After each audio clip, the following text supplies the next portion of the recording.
Halo guys, perkenalkan nama saya Indah Lili Ferdianti. Saya dari jurusan Kemaritiman Politeknik Negeri Samarinda. Di sini saya dari Prodi Ketatalaksanaan Pelayaran Niaga dan Kepelabuhanan.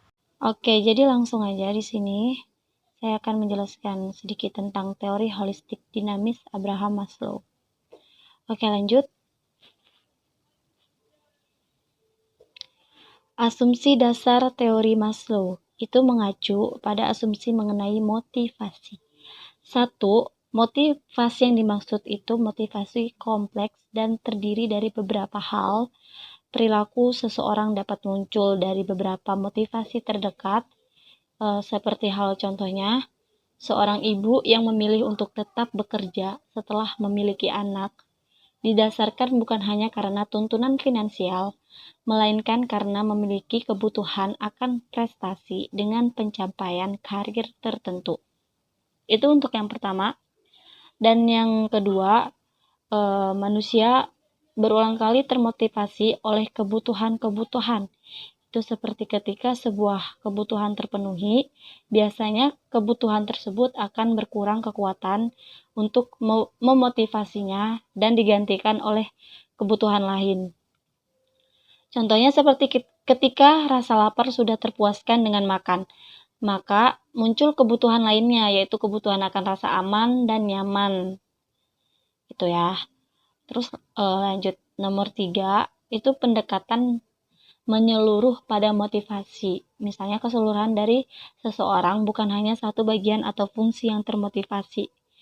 Itu contohnya kayak seseorang yang termotivasi untuk diet bukan semata-mata karena bagian perutnya gendut, namun karena dengan kurus ia berharap mendapatkan pasangan yang diidam-idamkan. Oke, baiklah lanjut. Jadi ada 4 kebutuhan menurut Maslow. Yang pertama itu kebutuhan konatif. Kebutuhan ini memiliki karakter mendorong atau memotivasi seperti tingkatan fisiologi, keamanan, cinta dan keberadaan, self-esteem dan aktualisasi diri. Dan yang kedua itu ada kebutuhan estetika. Sifatnya tidak universal, namun beberapa orang di sekitar kultur sepertinya termotivasi oleh kebutuhan akan keindahan dan pengalaman yang menyenangkan secara estetis. Itu misalnya orang dengan kebutuhan estetika yang kuat menginginkan lingkungan yang indah dan teratur. Ketika kebutuhan ini tidak terpenuhi akan merasa sakit. Lanjut.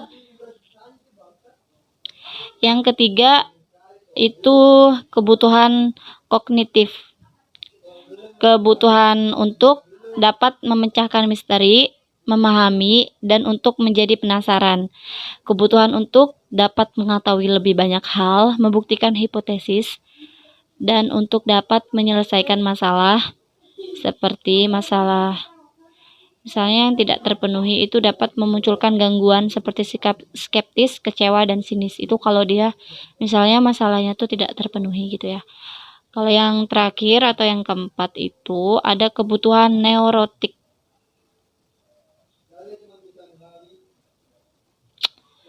Kebutuhan neurotik artinya tidak produktif.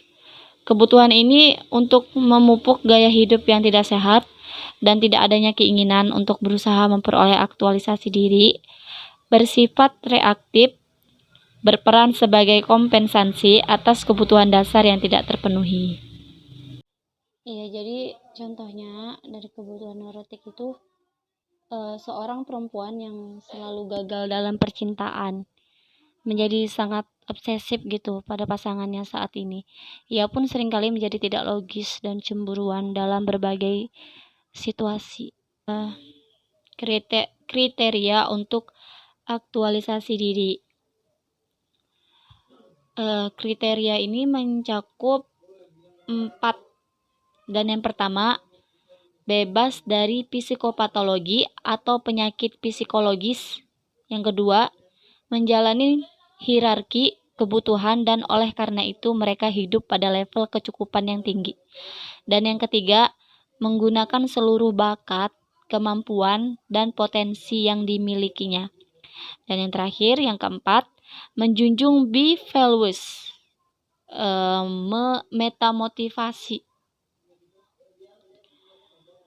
Lanjut, ada kebutuhan yang tidak terpenuhi.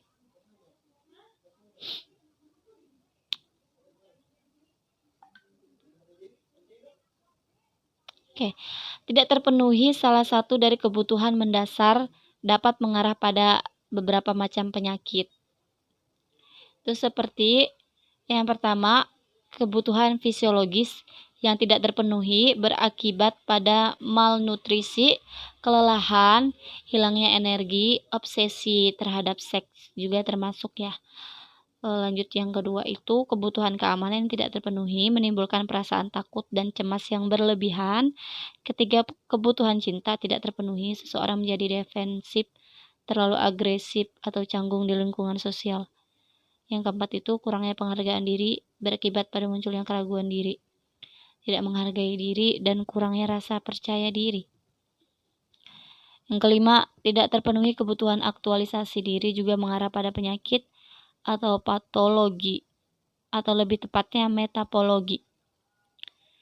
Metapologi ini merupakan ketiadaan nilai-nilai, ketiadaan pencapaian atau keberhasilan dan hilangnya arti hidup. Terima kasih untuk kalian semua yang sudah menonton video ini, dan jika kalian suka jangan lupa di like, jangan lupa di komen, dan jangan lupa di share. Sampai jumpa lagi.